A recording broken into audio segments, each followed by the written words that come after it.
नमस्कार मित्रांनो, स्वागत आहे तुम्हा सर्वांचंच आपल्या आजच्या या व्हिडिओमध्ये. आजच्या आपल्या या व्हिडिओमध्ये आपण जाणून घेणार आहोत लग्नानंतर होईलच प्रेम या मालिकेच्या आजच्या भागाचे लेटेस्ट त्याचबरोबर इंटरेस्टिंग अपडेट. त्यामुळे पटापट व्हिडिओला लाईक करा, तसेच चॅनलला सबस्क्राईब करून बेल आयकॉन आठवणीने प्रेस करा, जेणेकरून तुम्हाला पुढच्या प्रत्येक व्हिडिओचं नोटिफिकेशन मिळत जाईल आणि सर्व व्हिडिओंचा आनंद हा अगदी उत्तम पद्धतीने घेता येईल. तर मित्रांनो, आतापर्यंत आपण मालिकेत पाहत होतो की कोणीतरी जीवा आणि काव्याचे फोटोज, सगळे गिफ्ट्स वगैरे लपवून ठेवले होते. पण आता ती व्यक्ती कोण आहे हा प्रश्न आपल्या मनात सलत असताना ती व्यक्ती कोण आहे हे आपल्याला आजच्या भागामध्ये पाहायला मिळणार आहे. आता कोण आहे ती व्यक्ती हे जाणून घेण्यासाठी तुम्हाला आपला एपिसोड पूर्ण पाहावा लागेल. चला तर मग सुरुवात करूया आपल्या आजच्या एपिसोडला. तर आता आपण इथे पाहतो की इकडे जीवा, पार्थ, नंदिनी, काव्या हे चौघही जण ट्रुथ ऑर डेअर खेळतच असतात. आणि आता वेळ ही काव्याची असते. काव्या बॉटल फिरवते आणि त्या बॉटलचं तोंड हे आता जीवाच्या दिशेने आलेलं असतं. आता जीवावरती राज्य आल्याबरोबर नंदिनी म्हणते, अरे वा, तुमच्यावर आलं की राज्य. त्यावर आता पार्थ विचारतो, चला मग आता कोण देणार आहे जीवाला टास्क काय? त्याबरोबर लगेचच काव्य अजिबात वेळ वाया न घालवता म्हणते मी आहे ना, मी देते त्यांना टास्क. त्याबरोबर लगेचच आता पार्थ म्हणतो, हो काही हरकत नाही, ठीक आहे.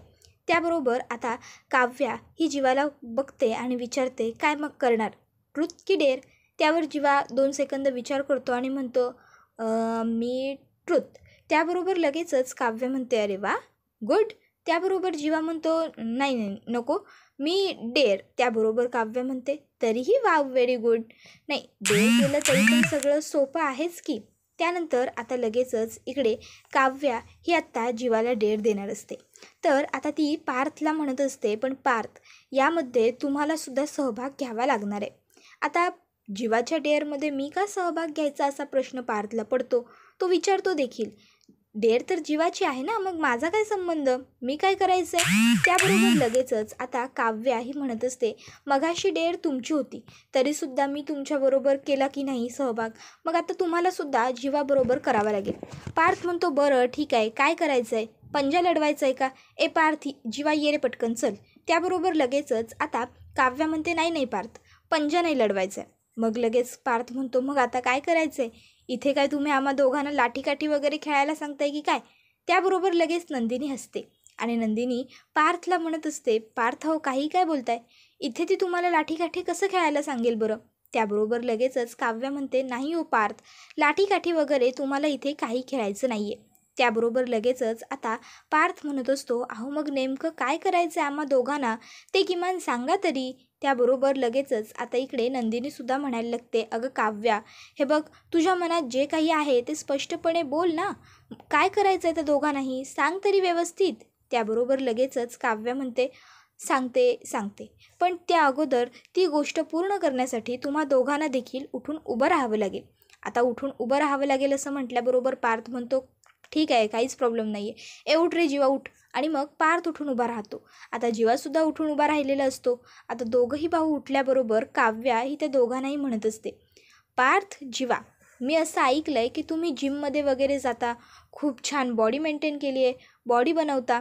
त्याबरोबर लगेचच आता नंदिनी म्हणते, अगं जीवा तर घरीसुद्धा एक्सरसाइज करतात. त्यावर काव्या म्हणते, अरे वा, वेल अँड गुड, ही तर खूप चांगली गोष्ट आहे. मग आता मी तुम्हाला डेअर हे देते आहे की तुम्ही दोघांनीसुद्धा मला पोजिंग करून दाखवा. आता पोजिंग करून दाखवा असं म्हटल्यावर पार्थ म्हणतो, बास एवढंच. आणि मग तो आत्ता पोजिंग करायला सुरुवात करतो. त्याबरोबर लगेचच आता काव्या हिला खरं तर पोझिंगमध्ये काही इंटरेस्ट नसतो, तिला जीवाचा शर्ट काढण्यामध्ये इंटरेस्ट असतो. तेव्हाच तर जीवाच्या शर्टवर काढल्यानंतर त्याच्या छातीवरचा टॅटू सगळ्यांना दिसेल. काव्या लगेचच पार्थला म्हणते, पार्थ, तुमच्यात पोझिंग असं करतात का? नाही म्हणजे कपडे घालून? त्याबरोबर पार्थ म्हणतो, ओ अच्छा, म्हणजे विदाऊट टी शर्ट करायचं आहे? त्यावर काव्या म्हणते, हो ऑफकोर्स. त्याबरोबर लगेचच पार्थ टी शर्ट काढतो आणि मग तो पोझिंग करायला सुरुवात करतो. त्यावर नंदिनीला आता माहीत असतं की जीवाला शर्ट काढणं काही जमणार नाही, कारण त्याच्या छातीवरती जो टॅटू आहे तो त्याला कोणालाही दाखवायचा नाही आहे. त्यामुळे नंदिनी काव्याला म्हणते, काव्या अगं काय प्रकार आहे हा सगळा, नको ना, जर नसेल करायचं त्या लोकांना तर नकोच, का जबरदस्ती करते? काव्या म्हणते, अगं ताई असं काय करते, आता हे डेअर दिलं आहे की नाही मी त्यांना, पूर्ण तर करावं लागेल. नंदिनी म्हणते, अगं काव्या काही काय, हे बघ, जर नाही करायचं आहे ना त्यांना तर नको करू देत, उगाचच्या उगाच तू काही बोलू नकोस बरं. त्यावर नंदिनीला काव्या म्हणत असते, ताई असं काय गं, मी डेअर दिलाय ना तर डेअर पूर्ण करावं लागेल. आणि जीवा हो तुम्ही लाजताय काय, काढा शर्ट काढा, तुम्ही सुद्धा पोजिंग करा. तर पार्थसुद्धा आता जीवाला म्हणत असतो, जीवा अरे काय लाजतोयस, आपण न काही शर्ट घालता गावाला लाठीकाठी खेळलोय, मग आता हे काय पोजिंग करायला कसला लाजतोयस. आणि देशमुख डेअरिंगमध्ये कमी पडत नाही तर चल दाखवून देऊया. आणि ह्या मुलींना इम्प्रेस करायची संधी आहे आपल्या हातात. चल काढ ती शर्ट काढ. आता मात्र जीवाच्या हातात काहीच पर्याय उरलेला नसतो. जीवाने शर्टची बटन खोलायला सुरुवात केलेली असतात. तोपर्यंत मिथून काका हा पटकन खाली जातो आणि अचानक लाईट्स जातात. आता जीवा पटकन आपल्या शर्ट्सची बटणं लावून घेतो. काव्याचा मूड स्पॉईल झालेला असतो. तर आता पार्थ हा लगेचच म्हणायला लागतो, हे काय लाईट्स कशा काय गेल्या, मी पटकन बघून येतो. काव्या म्हणते, नाही कशाला, नको, आपल्याकडे टॉर्च आहेत ना, आपण टॉर्चच्या उजेडावरती करू शकतो, टॉर्च आहेत आपल्याकडे. हां, त्याबरोबर पार्थ लगेच म्हणतो, काव्या थांबा जरा तुम्ही. नंदिनी देखील म्हणते की तुमचा गेम जरा थांबवा, बंद करा तुमचा खेळ. त्याबरोबर लगेचच आता जीवासुद्धा म्हणतो, हो नक्की तेच. त्यावर पार्थ म्हणतो, मी एक काम करतो, मिथून काकाला बघतो, मिथून काकाला माहिती असेल की नेमकं झालं आहे काय. आणि मग पार्थ आता जोरजोराने मिथून काकाला हाका मारतो, मिथून काका. आता इथे मिथून काका त्या ठिकाणी यायला निघालेला असतो. तर दुसरीकडे काव्याचा मूड मात्र खूप स्पॉईल झालेला असतो. कारण आता तिला वाटत असतं की लाईट्स काही येणार नाही आणि माझा प्लॅन काही सक्सेसफुल होणार नाही. आता इतकं तिला वाटत असतं, इतक्यातच त्या ठिकाणी लाईट्स आलेल्या असतात. आता लाईट आलेल्या बघून पार्थ हसतो आणि म्हणतो, चला आल्या बाबा एकदाच्या लाईट्स. आता लाईट्स बरोबर त्या ठिकाणून मिथून काकासुद्धा चालत आलेला असतो. आता मिथून काका येता येता लगेचच जीवाला म्हणतो, काय रे बाबा जीवा, झाला का तुझा गेम. त्यावर जीवा त्याच्याकडे बघतो आणि म्हणतो, काय. त्यावर मिथून काका म्हणतो, अरे म्हणजे खेळून झाला का तुझा गेम, असं विचारतोय मी. काय नंदिनी, अगं जरा बघ तरी तुझं ते मटण, आता माझ्या पोटामध्ये भुकेने कावळे ओरडायला लागले. तर पार्थ म्हणत असतो, काका पहिलं मला सांग तू, लाईट्स कशा काय गेल्या. नाही म्हणजे काही लोड शेडिंग वगैरेचा तर इकडे प्रॉब्लेम नाही आहे ना. नाही म्हणजे बर्थडे नाईट उगाचच्या उगाच खराब व्हायला नको ना म्हणून विचारतोय. तर काका त्याला आता सांगत असतो, नाही रे पार्थ, असं काही नाही आहे बाबा, हे बघ डीपीमध्ये थोडासा प्रॉब्लेम झाला होता, मी काय होतं ते सॉर्ट आऊट करून झालं आहे, तू काही काळजी करू नको. अगं नंदिनी काय विचारतोय मी, मटण बघ जा जरा जाऊन, आता माझ्या पोटामध्ये खड्डा पडत आला आहे. काय मोहिते स्टाईल मटण केलं आहेस ना तू. त्यावर नंदिनी लगेचच म्हणायला लागते, हो मी. त्याबरोबर काव्या म्हणते, अहो नाही थांबा, अगं आपण खेळ खेळत होतो ना ताई, लगेच कुठे तू मटण वगैरे बघायला चाललीस, थांब आधी आपण आपला खेळ पूर्ण करूया. त्याबरोबर आता नंदिनी म्हणते, नाही नको काव्या, आधी आपण आपलंच बघूया. त्यावर इकडे मिथून काकासुद्धा म्हणतो की हो आता बर्थडेची तयारी केली पाहिजे.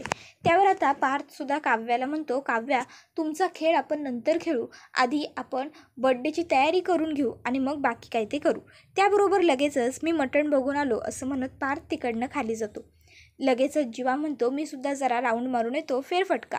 त्याबरोबर नंदिनी जीवाला म्हणत असते, जीवा हो आत्ता यावेळेस तुम्ही कुठे चाललाय रात्रीचे. त्याबरोबर जीवा नंदिनीला म्हणत असतो, प्लीज आत्ता लेक्चर नको देऊस. आणि मग तो तिकडनं निघून जातो. आता मात्र इथे खरं तर जीवाला वाईट वाटलेलं असतं आणि त्यामुळे जीवाने खाली जाण्याचा निर्णय घेतलेला असतो. कारण त्याला थोडा वेळ एकटं आणि शांत बसायचं असतं. त्याबरोबर काव्यसुद्धा तिकडनं निघून चाललेली असते. मग आता नंदिनी ही काव्याचा हात पकडते आणि काव्याला म्हणते, काव्या तू कुठे चालली आहेस, तू थांब, मला तुझ्याबरोबर थोडं बोलायचं आहे. काव्या म्हणते, पण ताई मला तुझ्याबरोबर आत्ता काही बोलायचं नाही आहे. आणि ती तिकडनं खरं तर पळ काढत असते. नंदिनी तिचा हात पकडते आणि तिला म्हणते, काव्या मला तुझ्याशी बोलायचं आहे, म्हणजे बोलायचं आहे, मी तुझी मोठी बहीण आहे. आणि मग ती तिचा हात पकडते आणि तिला म्हणते, चल माझ्याबरोबर पहिल्यांदा खोलीत. आणि मग आता नंदिनी ही काव्याला हाताला धरून तिकडनं खोलीमध्ये घेऊन जात असते. आता मात्र काव्या ही जरा चिडलेली असते, नर्वस असते, कारण अर्थातच तिचा प्लॅन फ्लॉप झालेला असतो. तर दुसरीकडे मालिनी काकू आणि विक्रम काका हे दोघंजणं बुद्धिबळ खेळायला बसलेले असतात. आता खेळायला बसलेले खरे असतात, आता विक्रम काका मनापासून बुद्धिबळ खेळत देखील असतात. पण बिचारा मालिनी काकूंचं मात्र खेळावरती काहीच लक्ष नसतं. अर्थात जर आपला मुलगा त्याला आगीपासून लांब राहा असं कोणीतरी सांगितलं आहे आणि त्यात तो आपल्या जवळही नाही आहे, तर कोणत्याही आईला सहज काळजी वाटेलच. आणि आता मालिनी काकूंच्या बाबतीत देखील तेच होतं आहे, त्यांना जीवाची काळजी वाटते. तर आता लगेचच विक्रम काका म्हणत असतात, मालिनी अगं कुठे लक्ष आहे तुझं, हे बघ मी तुझ्या वजिराला आता पुन्हा मारेनसुद्धा. बघ बघ, नेहमी तर चांगलं खेळतेस तू, मग आज काय झालं? आज मूड नाही आहे बहुतेक तुझा खेळण्याचा. बरं झालं, म्हणजे तू आता हरशील. तर आता मात्र मालिनी काकूंचं काही लक्षच नसतं विक्रम काका काय बोलत आहेत त्याच्याकडे. विक्रम काका मालिनी काकूंना म्हणतात, मालिनी अगं काय हे, कोणीतरी येतं तुला सांगतं तुझ्या मुलाला आगीपासून दूर ठेव आणि तू उगाचच्या उगाच काळजी करत बसशील का? मालिनी काकू म्हणतात, काय म्हणालात? त्यावर लगेचच विक्रम काका म्हणतात, अगं तसं नाही, म्हणजे मला तसं नव्हतं म्हणायचं. मला माहिती आहे की ते गुरुजी तुझ्या माहेरचे आहेत म्हणून, जीवा त्यांच्या अंगाखांद्यावर खेळला आहे, पण याचा अर्थ असा होत नाही ना की तू उगाचच्या उगाच काळजी करत बसावी. आता त्यांनी फक्त सांगितलं आहे की जीवाला आगीपासून दूर ठेव, पण कधीपर्यंत काय त्यातलं काही सांगितलं आहे का त्यांनी तुला? नाही ना, मग तू उगाचच्या उगाच काळजी करत का बरं बसतेस? हे बघ, उगाच तू काळजी करू नकोस, शांत हो. नाहीतर मग आपण एक काम करूया का, फार्म हाऊसवर कॉल कर आणि बोलून घे ना त्याच्याशी. त्याबरोबर लगेचच मालिनी म्हणते, आत्ता नाही नाही, नको नको, उगाचच्या उगाच फार्म हाऊसवर फोन करून मी आत्ता त्यांना त्रास देत नाही, नको. त्याबरोबर लगेचच विक्रम काका म्हणतात, मग काळजी कशाला करतेस, काय झालं नेमकं? त्याबरोबर मालिनी काकू म्हणतात, अहो मी माझी काळजी अशी नाही बोलून दाखवू शकत, असतात काही गोष्टी, वाटते ना काळजी.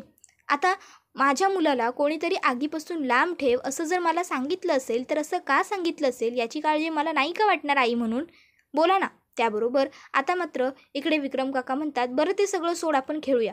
हे बघ, आता तुझा राजा माझ्या वजिरामुळे धोक्यात आहे, चेक. त्याबरोबर मालिनी काकू लगेच जोरात म्हणतात, नाही, राजा धोक्यात असूच शकत नाही, नाही हो राजा नाही. आणि मग ती लगेचच तो सगळा डाव उद्ध्वस्त करते आणि तिकडनं निघून जाते. आता मालिनी काकूंच्या या वागण्यामुळे विक्रम काकांना सुद्धा टेन्शन आलेलं असतं की नेमकं त्यांच्या मनात सुरू तरी काय आहे. तर दुसरीकडे आपला जीवा हा कॅम्प फायरजवळ बसलेला असतो आणि आता त्याने दारूचा एक कॅनही हातामध्ये घेतलेला असतो.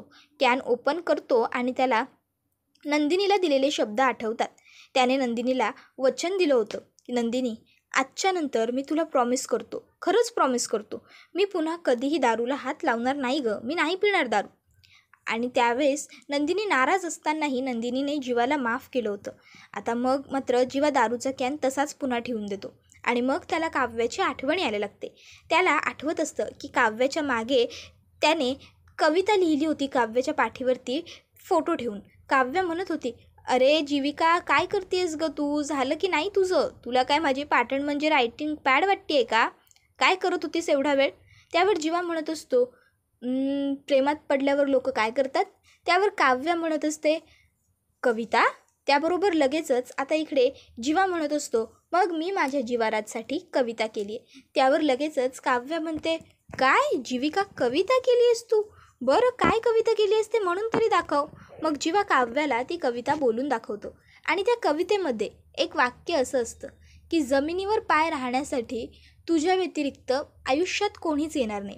आता ते जे वाक्य असतं ते आता इकडे वाचल्यानंतर काव्या ही पुन्हा जीवाचा हातामध्ये घेत जीवाकडून वचन घेते की तुझ्या व्यतिरिक्त आयुष्यात कोणीच येणार नाही. दोघांनी एकमेकाला वचनं दिलेली असतात. जीवा काव्याला म्हणतो, काव्या, आपण ना माझ्या वाढदिवसाला दरवर्षी असेच येऊन इथे छान सेलिब्रेट करू. काव्या म्हणते, पुढच्या वर्षीचं पुढे. इतक्यात जीवाला ते सगळं आठवून त्याच्या चेहऱ्यावर एक गोड स्माईल येतं आणि नंतर तो भानावर आल्यावर पुन्हा तो नाराज होतो आणि तेच वाक्य पुन्हा म्हणतो. जमिनीवर पाय राहण्यासाठी त्याबरोबर त्या ठिकाणी मिथुन काका आलेले असतात आणि मिथुन काका आता जीवाचं राहिलेलं अर्धवाक्य पूर्ण करतात. जीवाला प्रश्न पडतो की हे वाक्य कोण बोललं? जीवा मागे बघतो तर मिथुन काका. आता मिथुन काकाला बघून जीवा हा टेन्शनमध्ये येतो, घाबरतो. तर दुसरीकडे आता नंदिनी ही काव्याला खोलीत घेऊन आलेली असते आणि ती तिला म्हणत असते, काव्या, काय सुरू आहे तुझं? का करतेस तू असं? काव्या म्हणते, ताई, मी काय केलं आहे? त्यावर नंदिनी म्हणत असते, नाही, मला माहीत आहे तुला माझी काळजी वाटते आणि माझ्या काळजीपोटीच तुला ती मुलगी कोण आहे हे जाणून घ्यायची इच्छा आहे. पण अगं, मी तुला एवढ्या विश्वासाने जीवांच्या छातीवरच्या टॅटूबद्दल बोलले होते तर तू लगेचच त्यांना शर्ट काढायला सांगत होतीस. याला काय अर्थ आहे काव्या? त्याबरोबर काव्या म्हणत असते, ताई, स्वतःला तू जीवाची बायको म्हणवतेस ना, मग जीवाच्या आयुष्यात कोण मुलगी आहे किंवा कोण मुलगी होती हे तुला जाणून घेणं गरजेचं वाटत नाही का? तुला माझं वागणं चाइल्डिश वाटतंय ना, पण मग तुझं वागणं काय आहे? ताई, आधी तुझ्या वागण्यातला जो भोळसटपणा आहे ना तो कमी कर आणि मग मला सांग. त्याबरोबर नंदिनी म्हणत असते, काव्या, याला भोळसटपणा नाही म्हणत, याला समजूतदारपणा म्हणतात, याला स्पेस देणं म्हणतात. आणि जीवाच्या आयुष्यात जी मुलगी होती ना, ती मुलगी होती. आत्ता त्यांच्या आयुष्यात कोणतीही मुलगी नाही आहे. मग काय फरक पडतो? कशाला जाणून घ्यायचं हे सगळं आपल्याला? मला मान्य आहे की तुला माझी काळजी वाटते, पण याचा अर्थ असा होत नाही काव्या की तू असं काहीतरी करशील. तू आज जे काही वागली आहेस ना, ते मला अजिबात पटलेलं नाही आहे. तू माझी धाकटी बहीण आहेस. तू कुठे काय का वागतेस ते मला बरोबर कळतं, समजलं? त्यानंतर आता लगेचच इथे मिथुन काका जीवाला ते कविता लिहिलेलं दाखवत म्हणत असतो की जीवा, अरे तुझ्या आणि काव्याच्या मनात काय चालतंय हे जाणून घेण्याचा आम्ही प्रयत्न करत होतो, पण तुमच्या मनात तर काटा आहे, काटा. अरे इथे तुझ्या आईने मला का पाठवलं आहे माहिती आहे? काय म्हणाली? माझ्या मुलांचे संसार मार्गी लावा. पण सांग ना, आता मी काय करू? काय सांगू जाऊन त्या माऊलीला? मला फक्त तुझ्या खोलीत हा एकच फोटो नाही सापडलेला, असे काल खूप फोटोज, खूप गिफ्ट्स मला सापडलेत. सांग ना, काय करू आता मी या सगळ्याचं? अरे तुझ्या आईने मला काय सांगितलं होतं माहिती आहे? मला म्हणाली होती ती बिचारी, हात जोडून म्हणाली होती, मिथुन भाऊजी काहीही करा, पण माझ्या जीवाच्या चेहऱ्यावरचं हसू आणि माझ्या काव्याच्या डोळ्यातलं पाणी पहिलं दूर करा. आणि त्यासाठी हा सगळा घाट घातला होता रे तिने. पण आता इथून परत गेल्यावर काय उत्तर देणार आहे मी तिला? बोल ना, आहे तुझ्याकडे उत्तर? जीवा, अरे कळतंय का तुम्हाला काय वागलाय तुम्ही? तुम्ही दोघांनी वनवा लावून दिलाय आणि तिकडनं निघून गेलाय रे. पण आम्ही सगळे हे सगळं कसं नीट होईल याचा विचार करतोय, याच्यासाठी प्रयत्न करतोय, पण तुम्हाला दोघांना याचा काहीच फरक पडत नाही आहे ना. आता मात्र मिथुन काका बोलत असतो. जीवा गप्प बसून मिथुन काकाचं सगळं ऐकून घेत असतो. मिथुन काका म्हणतो, सांग ना, कोणाचा संसार मार्गी लावू मी? तुझा आणि नंदिनीचा की तुझा आणि काव्याचा? तुझी आई फक्त तुझी आई नाही, माझी धर्माची बहीणसुद्धा आहे. भाऊ मानते ती मला. बोल ना, काय उत्तर देऊ तिला आता मी इथून जाऊन? आता मात्र पार्थ लगेचच फक्त मिथुन काकाकडे भरल्या डोळ्याने बघत असतो. त्याला कळत नसतं की आता मी मिथुन काकाला काय सांगू. तर दुसरीकडे काव्या ही नंदिनीला म्हणत असते, नंदिनी ताई, समज तुझ्या आनंद निवासमध्ये जर ती मुलगी आली आणि तुझ्यासमोर हात पाय पडून म्हणायला लागली की माझ्या जीवाला सोडून दे, तर तू देशील का तिला परत तिचा जीवा? आता मात्र काव्याने हा असा विचित्र प्रश्न नंदिनीला विचारल्याबरोबर नंदिनीला कळतच नसतं की या प्रश्नाचं नेमकं काय उत्तर देऊ, आणि नंदिनी ही काव्याकडे बघतच राहिलेली असते. तर आता इथे दुसरीकडे मिथुन काकाने सुद्धा जीवाला सांगितलेलं असतं की जीवा, आता मी पार्थला सगळं सांगून टाकणार आहे, नंदिनीला सगळं सांगून टाकणार आहे, सगळ्यांना सगळं सांगून टाकणार आहे, आणि पार्थला सांगणार आहे की तू काव्याला घटस्फोट दे आणि मग तू आणि काव्याने एकमेकाबरोबर लग्न करा. असं मिथुन काकाने म्हटल्याबरोबर मात्र जीवा हा मिथुन काकाकडे बघतच राहतो. त्याबरोबर हा व्हिडिओ तर इथेच संपतो. मित्रांनो, तुम्हाला काय वाटतं? जीवा मिथुन काकाचं ऐकेल का आणि पुन्हा एकदा काव्याबरोबर लग्न करण्याचा निर्णय घेईल का, की आता जीवा हा असं काहीच करणार नाही? कारण आता नंदिनीने जीवाला एक गोष्ट आधीच समजावून सांगितली होती, आणि ती म्हणजे अशी की जीवा, एखाद्या वेळेस माझं नुकसान झालं तर ते मला सहन होऊ शकतं, पण जर कोणी माझी फसवणूक केली ना, तर ती गोष्ट मला सहन होणार नाही. आणि त्यामुळे आता जीवाला सुद्धा नंदिनीची फसवणूक करायची नाही आहे. त्यामुळे पुढे आता जीवा काय करणार हे सगळंच पाहणं खूप जास्त इंटरेस्टिंग आणि मनोरंजक असणार आहे.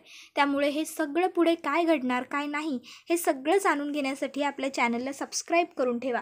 पण सबस्क्राईब करण्याबरोबरच बेल आयकॉनसुद्धा प्रेस करा, जेणेकरून तुम्हाला पुढच्या प्रत्येक व्हिडिओचं नोटिफिकेशन मिळत जाईल आणि सर्व व्हिडिओंचा आनंद हा अगदी उत्तम पद्धतीने घेता येईल. चला तर मग मित्रांनो, चॅनलला सबस्क्राईब करा, बेल आयकॉन प्रेस करा, पण त्याबरोबर अगोदर व्हिडिओला लाईक करा, कारण तुमचा एक लाईक हा आमच्यासाठी खूप महत्त्वाचा आणि मोलाचा असतो. त्याच्यामुळेच पुढे आणखीन जास्त उत्तम पद्धतीने व्हिडिओ बनवण्यासाठी आम्हाला मोटिवेशन त्याचबरोबर ऊर्जा मिळत असते.